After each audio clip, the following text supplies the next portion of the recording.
야고보서 3장 2절에서 6절까지 말씀입니다. 야고보서 3장 2절에서 6절까지 우리 한 절씩 교독하시고요. 마지막 6절은 우리 함께 읽도록 하겠습니다.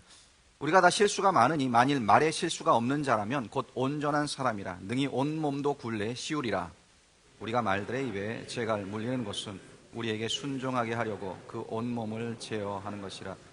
또 배를 보라. 그렇게 크고 광풍에 밀려가는 것들을 지극히 작은 키로서 사공의 뜻대로 운행하나니 이와 같이 혀도 작은 지체로되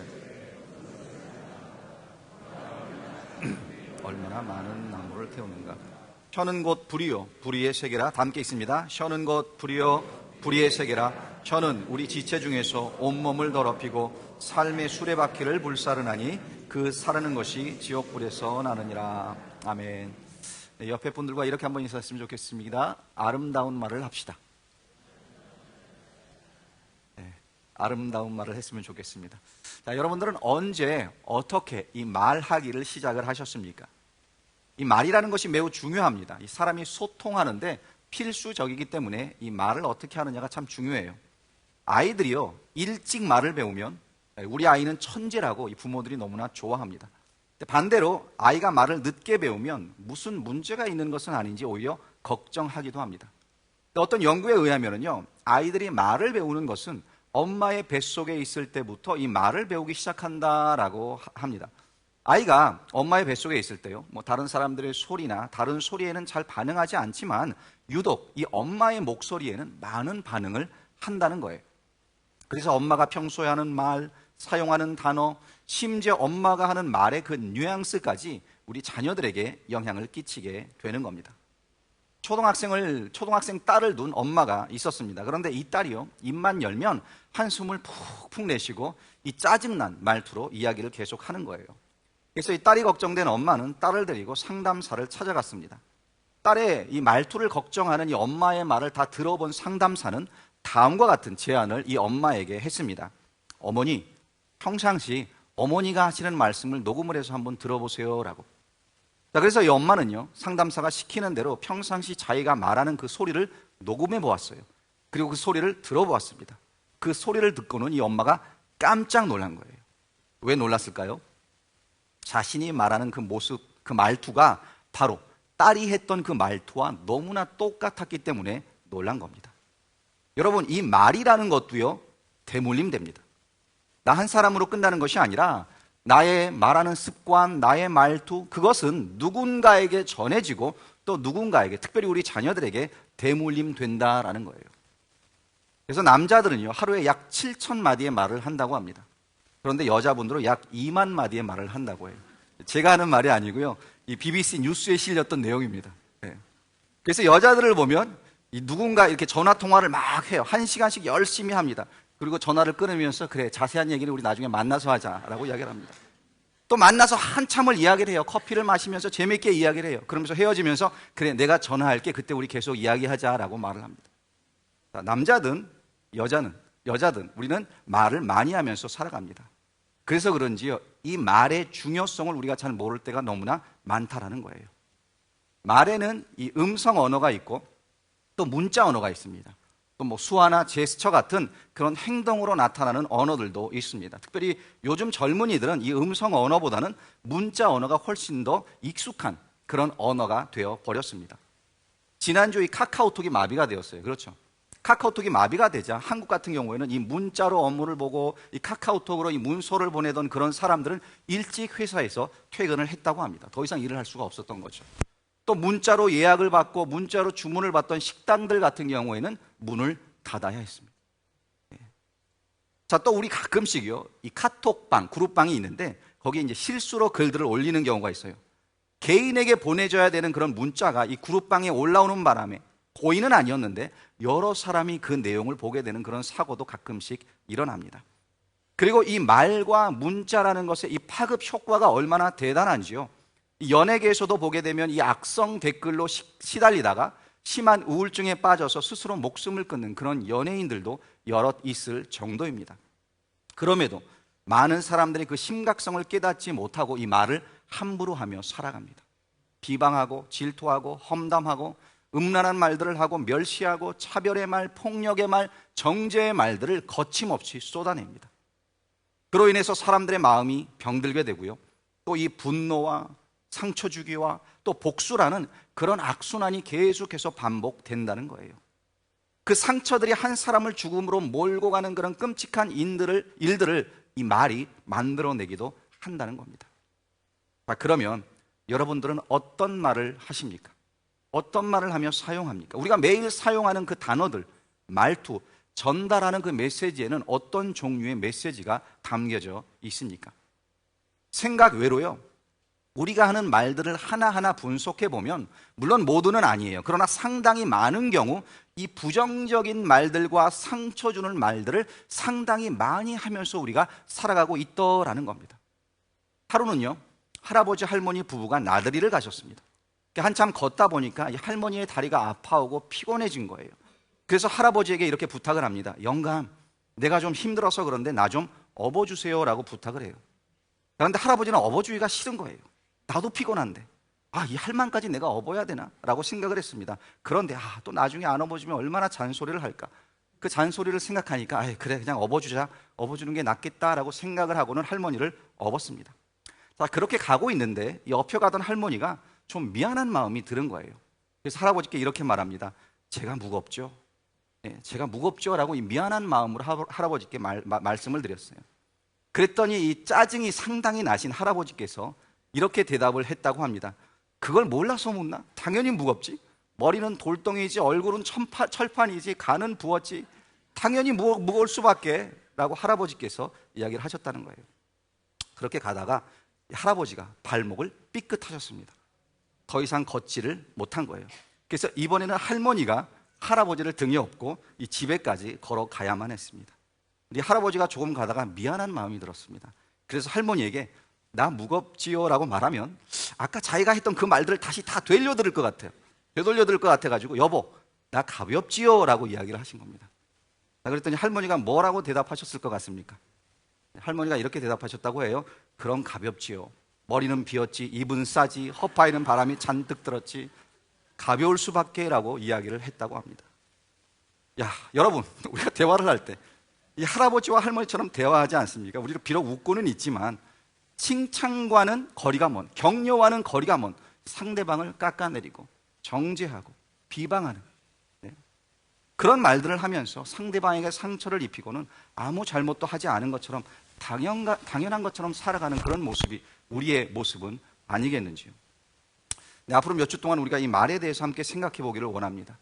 성경이 말에 대해서 무엇을 우리에게 가르쳐주고 있는지, 어떤 말을 하면서 사는 것이 하나님의 백성된 우리가 살아가야 할 모습인지 도리인지 우리 다 함께 묵상해 보도록 하겠습니다. 그래서 간절히 소원하기는요, 우리의 입술을 통해 나오는 말과 또 우리가 문자를 보내던 글을 적던 그 글을 통해서 하나님께는 영광이요 이웃에게는 축복이 되는 그런 변화를 경험할 수 있기를 간절히 소망합니다. 우리의 말이 변한다면 우리의 가정이 변할 것입니다. 우리의 공동체도 변할 것이고요, 우리의 인생 또한 변하게 될 것입니다. 자, 첫 번째로 말에 대해서 우리가 기억해야 할 것은요, 말은 하나님으로부터 온 것이다 라는 사실입니다. 여러분, 이 말이 어떻게 시작되었습니까? 말의 시작을 보기 위해서는 우리 이 세상의 시작을 보여주는 이 창세기 말씀을 살펴보아야 합니다. 창세기 1장 1절은 태초에 하나님이 천지를 창조하시느니라 라고 말씀하고 있어요. 하나님이 태초에 창조하셨습니다. 자, 그 다음 하나님이 이 천지를 창조하시는 장면들이 나오는데 그때 계속 반복해서 등장하는 단어가 하나 있어요. 그것이 무엇인가 하면 바로 하나님이 이르시되, 하나님이 이르시되. 옛날 개역 한글 성경에는 하나님이 가라사대라는 말로 되어 있습니다. 그러니까 하나님이 말을 하셨다는 거예요. 말로 세상을 창조하셨고 하나님께서 말씀하시는 대로, 말하는 대로 이 땅의 모든 것들이 이루어졌다라는 사실을 이 창세기가 보여주고 있는 겁니다. 그러니까 태초에 말이 있었는데 그 말을 시작하신 분이 누구시냐? 바로 하나님이시다라는 거예요. 그래서 여러분, 이 말은요, 하나님으로부터 온 것입니다. 말의 시작은 하나님이시다라는 거예요. 또 하나님께서는 당신의 형상대로 우리 인간을 창조하셨습니다.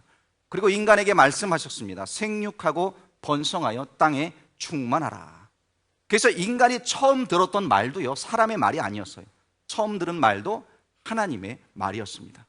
그러니까 결국 이 말이란 것은 하나님께서 인간과 소통하시기 위해 사용하신 것이고 인간에게도 말할 수 있는 능력을 주셨다라는 겁니다. 그래서 여러분, 하나님의 형상을 따라 인간이 창조되었다라는 이 말은요, 우리 인간 또한 하나님을 따라서 말을 하게 되었다라는 그런 말과도 같은 겁니다. 짐승들은 말을 하지 못합니다. 뭐 소리는 내요. 반응은 합니다. 그러나 말은 하지 못해요. 오직 하나님의 형상을 따라 창조된 인간만이 하나님처럼 말할 수 있는 겁니다. 자, 말할 수 있는 능력을 하나님이 아담에게 주셨어요. 그래서 아담은 그 능력을 받고 이 피조물들에게 하나하나 이름을 붙여주기 시작을 합니다. 또 하와가 창조된 후에는 이 하와, 아내와도 이 말을 통해서 서로 소통을 할 수 있게 되었습니다. 자, 결국 하나님이 인간에게 말할 수 있는 능력을 주셨고 그 말을 통해서 이 피조물을 다스리게 하신 거예요. 그 말을 통해서 소통이 가능하게 된 겁니다. 그래서 우리가 사용하는 이 말은요, 사람이 만들어낸 게 아니라는 거예요. 하나님으로부터 온 것입니다. 믿으십니까? 그래서 여러분, 이 말은 영적인 겁니다. 영적인 거예요. 영이신 하나님에게로부터 온 것이기 때문에 이 말에는 영적인 요소가 담겨져 있는 거예요. 그래서 우리가 말한다고 할 때 그냥 소리를 내는 게 아닙니다. 소리를 뱉어내는 게 아니라, 짐승들은 그냥 소리를 내지만 우리가 하는 그 말은 영적인 거예요. 그래서 그 뒤에, 우리가 말을 할 때 그 뒤에는 영적인 싸움, 영적인 능력이 나타나게 되어 있다는 겁니다. 자, 태초에 인간이 처음 말을 하기 시작했을 때 그 말은요, 온전했어요. 하나님과 직접 소통하는데 전혀 문제가 없고 아무런 장애가 없는 그런 말이었습니다. 심지어 여자를 만들어서 아담에게 데리고 왔을 때 아담은 뭐라고 했죠? 이는 내 뼈 중에 뼈요, 내 살 중에 살입니다 라는 그런 유명한 고백을 했을 정도입니다. 자, 그런데 창세기 3장에 가면서 그 상황, 그 모든 상황이 달라지게 됩니다. 여기서 두 번째로 우리가 생각해 보아야 될 것은요, 하나님에게서 시작한 이 말이 인간의 죄로 인해서 변질되었다라는 사실이에요. 자, 말은 영적인 겁니다. 우리가 말을 할 때 그 이면에선 영적인 싸움이 일어나고 있는 겁니다. 그런데 이 태초에 온전한 말을 하던 그 인간을요, 사탄이 유혹을 하기 시작을 한 거예요. 그래서 첫 번째, 제일 먼저 인간에게 미혹하는 말을 던집니다. 미혹하는 말. 자, 사단이 하와에게 이런 말을 해요. 창세기 3장 1절에서 뱀이 여자에게 물어 이르되 하나님이 참으로 너희에게 동산 모든 나무의 열매를 먹지 말라 하시더냐? 이런 질문을 던집니다. 여자를 미혹한 거죠. 속이는 거예요. 그래서 하나님이 하신 그 온전한 말씀을 지금 변질시키고 있는 겁니다. 자, 두 번째, 이 다음 사탄이 한 말은 무슨 말이냐면 거짓말입니다. 거짓말을 인간에게 던져요. 하나님의 말씀, 그 내용을 완전히 바꾸어 놓은 겁니다. 하나님께서는 선악을 알게 하는 나무의 열매는 먹지 말라고, 그 열매를 먹는 날에는 반드시 죽는다라고 말씀하셨습니다. 자, 그런데 사탄이요, 이렇게 거짓말을 합니다. 창세기 3장 4절인데요. 뱀이 여자에게 이르되 너희가 결코 죽지 아니하리라. 결코 죽지 않는다. 자, 지금 거짓을 말하면서 하나님이 하신 그 말씀을 완전히 왜곡시켜 버린 거예요. 뒤틀어 놓았습니다. 자, 이 미혹의 말과 이 거짓말에 인간이 넘어갔고요, 결국엔 죄에 빠지게 된 겁니다. 그때부터, 이 범죄한 이때부터 우리 인간은 온전한 말을 하지 못하고 비난의 말, 책임 전가의 말, 누군가를 비난하는 그런 말을 쏟아내며 살기 시작하게 된 것입니다. 그래서 하나님께서 범죄한 인간을 찾아오셨을 때 아담이 이렇게 하나님께 이야기를 합니다. 창세기 3장 12절인데요.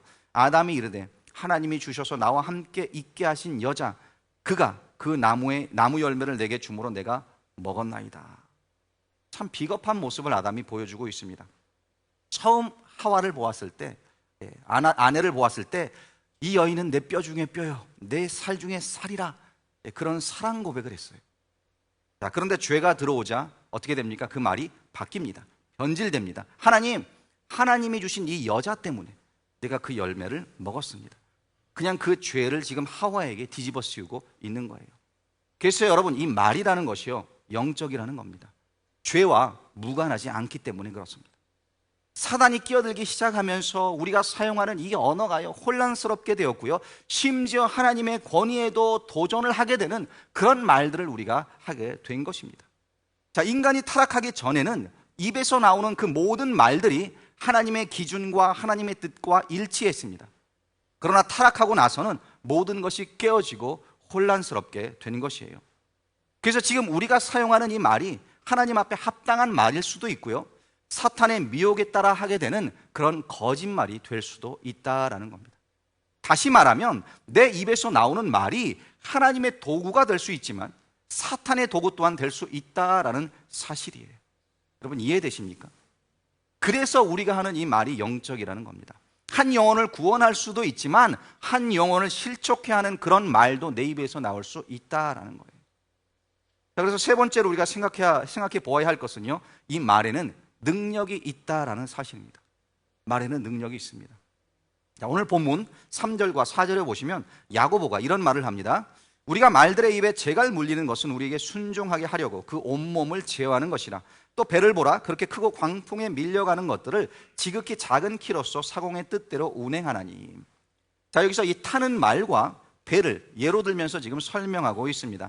아무리 덩치가 큰 말이라 할지라도 그 입에 재갈을 물리면 우리가 원하는 방향으로 움직일 수 있습니다.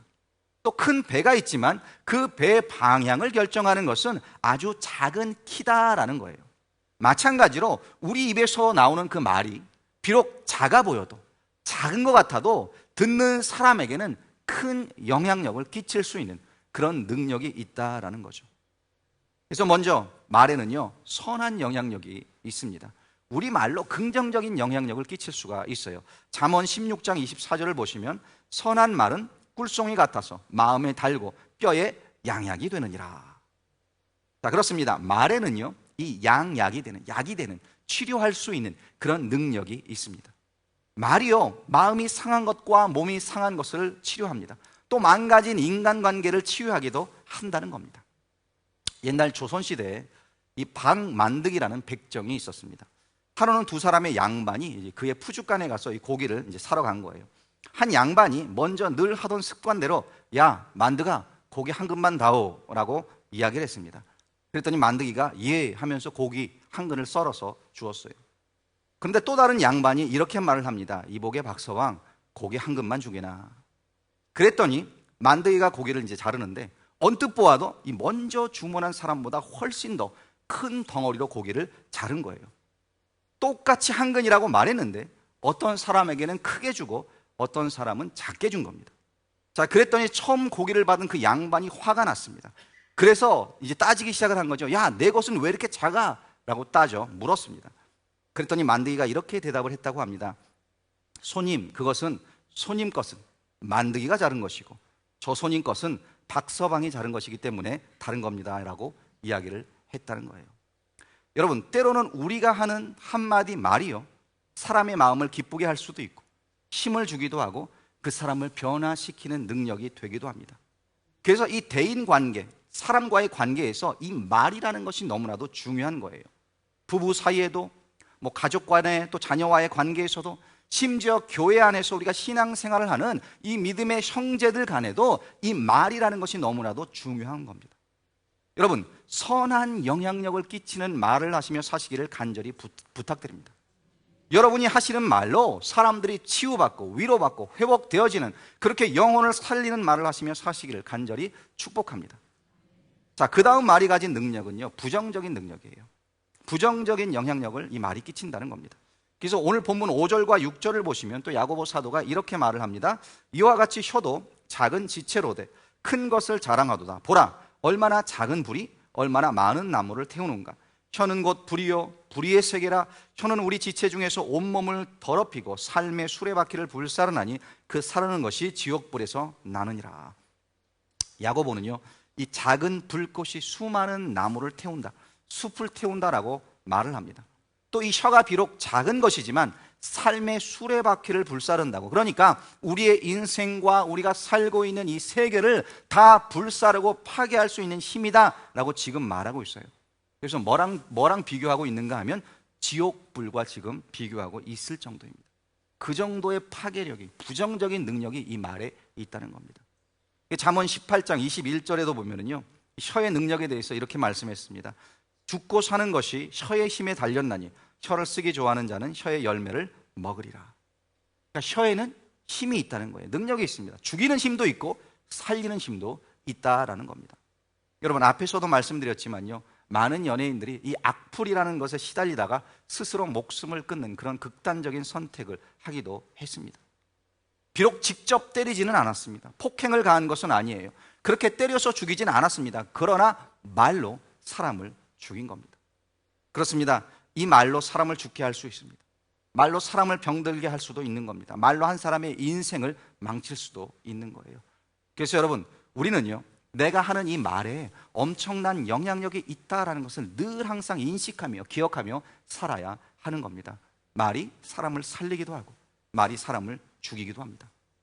자, 그러면 우리는 어떻게 이 말을 사용해야 하는 걸까요? 네 번째로, 말을 지혜롭게 하는 법을 우리는 배워야 합니다. 자, 오늘 성경 말씀에서 우리는 그 지혜를 얻고자 합니다. 첫 번째, 말할 때 우리가 기억해야 하는 것이 있는데요, 그것은 하나님이 우리의 말을 듣고 계시다라는 그 사실을 우리가 기억해야 합니다.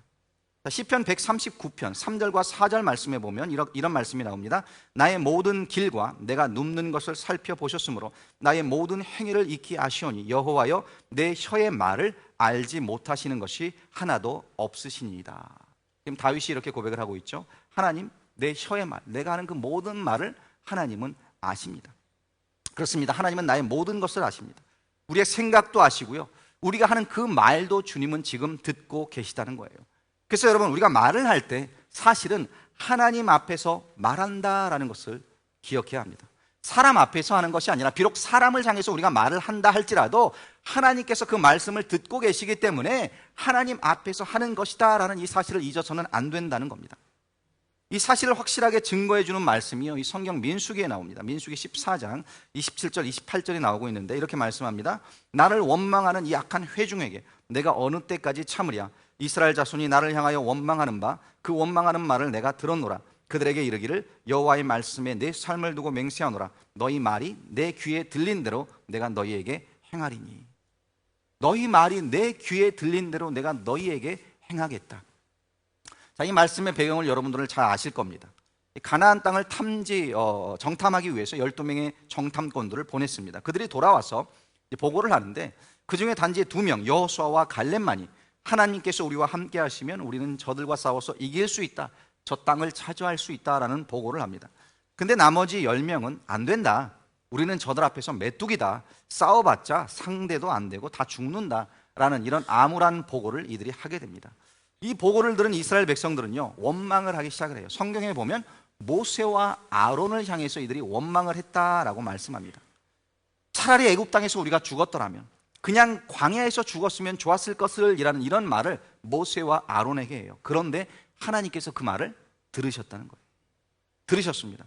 그래서 하나님께서는 당신의 귀에 들려진 그대로 행하겠다라고 하시고요, 또 그대로 행하십니다.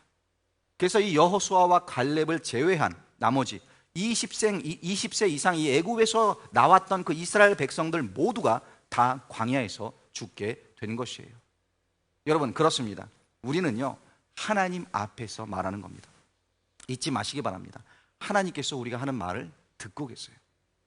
듣고 계십니다. 자, 두 번째, 온전한 말을 하기 위해서 하나님이 내 마음을 주장하도록 해야 합니다. 자, 이 사실이 너무나 중요한데요, 우리가 시편 19편 14절에 보면 다윗의 이런 기도가 나옵니다. 다윗이 이렇게 기도하는데 나의 반석이시요 나의 구속자이신 여호와여 내 입의 말과 마음의 묵상이 주님 앞에 연락되기를 원하나이다. 현대인의 성경에 보면은요, 이 구절을 이렇게 번역을 했습니다. 내 입의 말과 내 마음의 생각이 주가 보시기에도 기뻐할 만한 것이 되게 하여 주시옵소서. 그러니까 내 입의 말뿐만이 아니라 내 마음의 생각 또한 주님이 보시기에 기뻐할 만한 그런 것이 되게 주님 해주세요라고 기도해요. 여러분, 우리가 마음에 품는 이 생각과 우리 입에서 나오는 말은요, 서로 뗄래야 뗄 수 없는 관계입니다. 말이 입을 통해서 나오는 것 같지만 사실은 우리 마음의 생각이 이 말을 통해서 표현되는 거죠.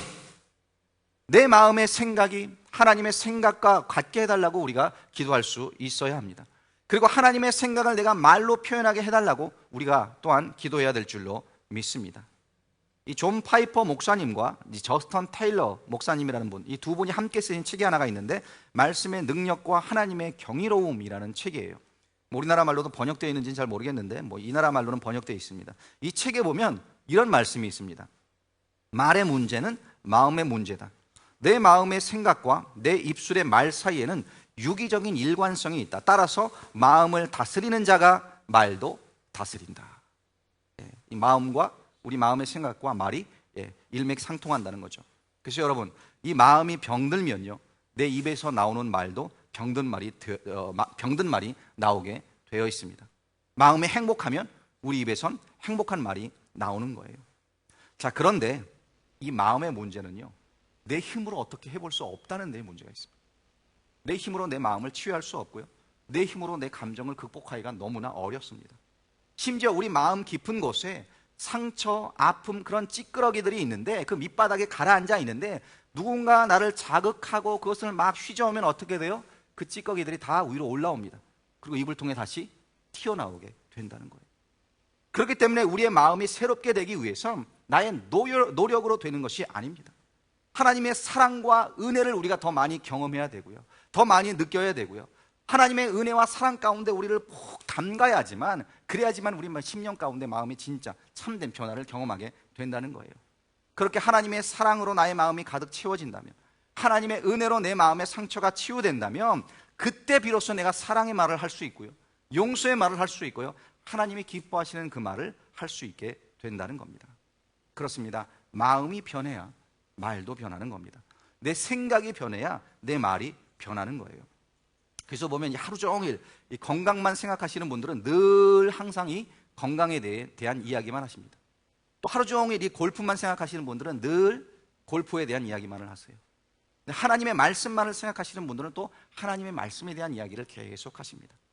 그래서 그 사람이 무슨 말을 하는지를 잘 들어보면요, 그 사람이 무슨 생각을 하고 있는지를 알 수 있는 거예요.